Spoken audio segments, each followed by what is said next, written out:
Am aterizat la București, Băneasa, destinația noastră. Vă rugăm să rămâneți așezați cu centurile de siguranță cuplate până la oprirea completă a avionului și stingerea semnalului luminos. Legați centurile. Temperatura exterioară este de 27 de grade Celsius, iar ora locală 12 și 20 de minute.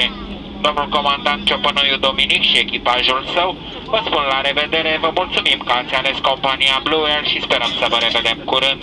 Vă dorim o zi plăcută în continuare. La revedere! Vă rog să rămâneți așezați până la stingerea semnalului luminos. Legați centurile. Mulțumesc! Ladies and gentlemen, have just landed in Bucharest, Băneasa, our destination. Please remain seated with your seatbelt fastened until you have reached your final parking position and the fasten seatbelt sign has been switched off.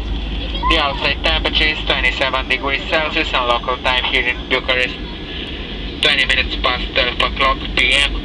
Captain Ciopănuiu Dominic and his crew say goodbye to you now. Thank you for choosing Blue Air Company and we hope to see you soon on our flights. Have a good day. Goodbye.